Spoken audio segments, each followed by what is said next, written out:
Okay, so ngayon ay magpapalit tayo ng propeller ng drone dahil itong propeller ng drone natin ay may tama na. Yan. Ito ay DJI Mini 4 Pro. At ito naman yung ating pamalit na propeller. So meron na rin kasama yung screw para palitan na rin natin yung screw para dala na lahat. Kung mapansin nyo, meron ditong letter A and letter B. At dito merong naka-drawing, no, na kung saan natin ilalagay itong propeller na ito.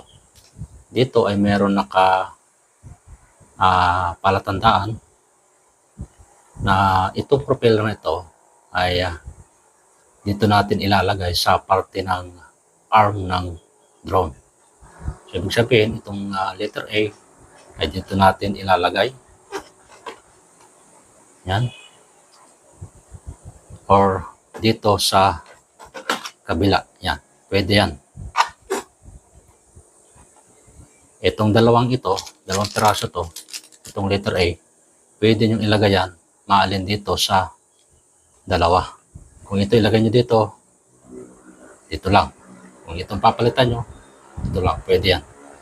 At itong letter B naman, mapapansin nyo, may circle din siya. Ibig sabihin, dito siya. Alin man sa dalawang arm o propeller yung inyong papalitan, pwedeng ito at pwede rin ito. Yan. Bali, dalawa yan. Yan.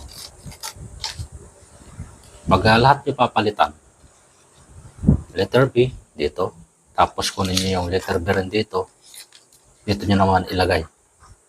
Yan. Itong letter B, para mas malinawan, letter B, dito nyo ilalagay.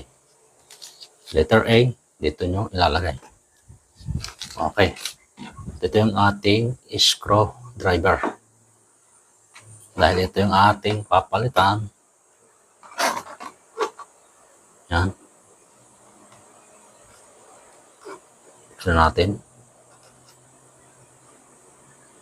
Napakatigas. Yun.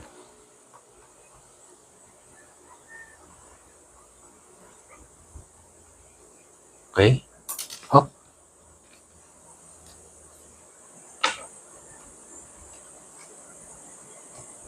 Right. So, huwag niyong tatanggalin lahat para hindi kayo malito. Isa-isa lang. Pagkatanggal ng isa, kabit ng isa.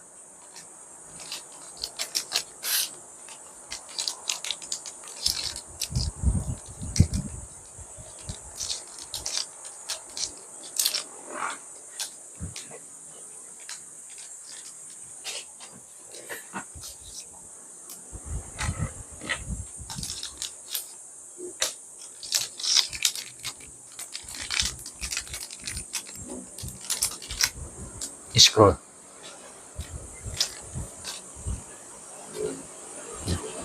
So, ibig sabihin, nakaganyan yan.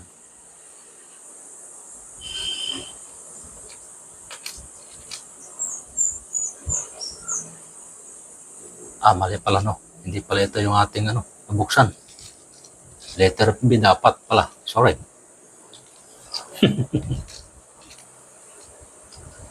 Dahil sa letter A yung ating nabuksan. Tapos ito yung natanggal ko, letter B. So, mali.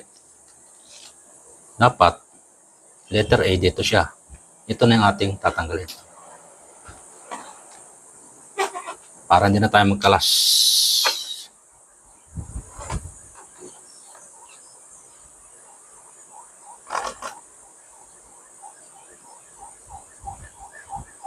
Medyo may kahigpitan din yung kanyang tornilyo. Okay. Alright. Yan, dapat tama yan eh. Yan, ganyan. Yan, palatandaan. Para yung kanyang anggulo. Ito yung luma. Tapos, dito natin ilalagay. Ito, bago nating screw. Huwag na natin gamitin yung luma. Dito na, kasi may bago naman.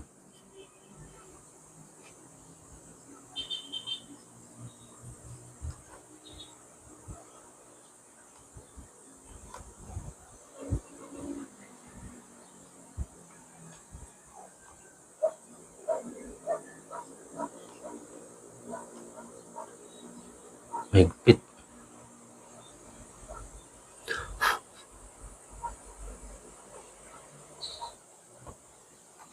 Yan. Okay na. Tapos, itong kabak. So, wag nating tatanggalin lahat. Isa-isa lang. Yan.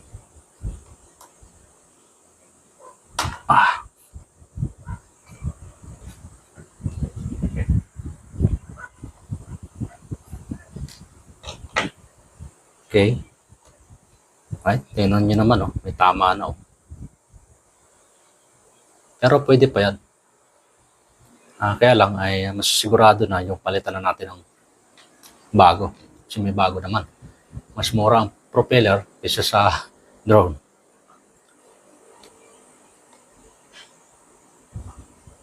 Yan, para siya na.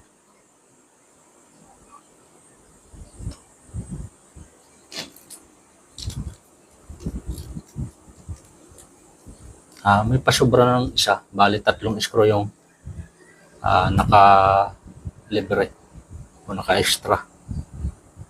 Pag nawala nga naman isa, may pamalit pa.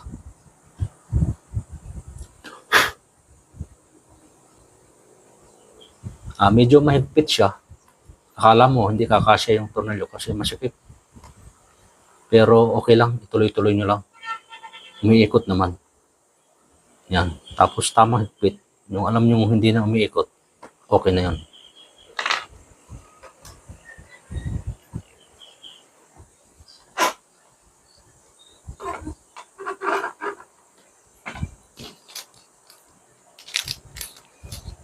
Tapos ito yung letter B. Yan.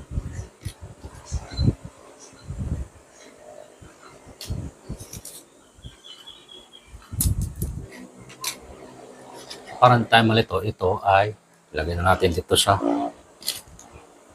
letter A. Pwede pa natin magamit yan.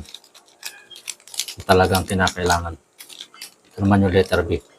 Para pag ikakabit ulit natin o gagamitin ulit natin, kung talagang wala tayong pamalit, ay magagamit pa natin at matatandaan natin kung alin dito yung letter A at letter B.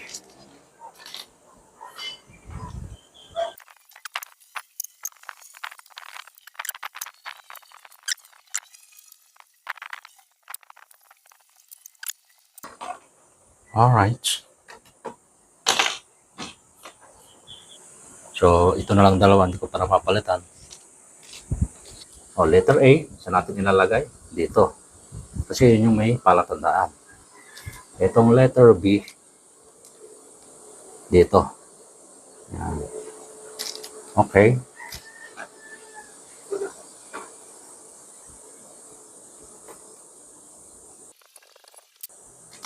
Hanapin natin yung letter A. Ito. Kasi yung may arrow, may circle.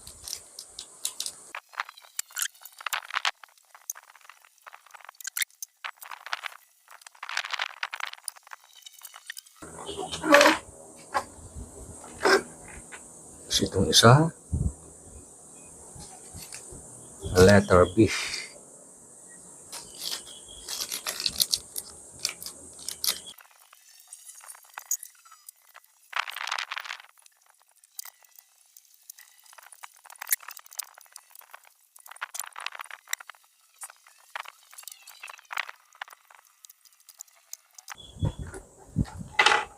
Okay.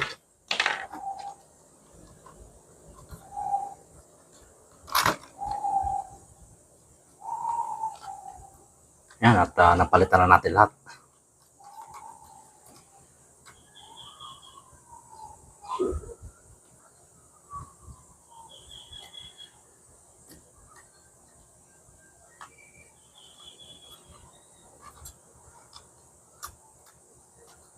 Yung susubukan nating paliparin kung ano yung naging resulta.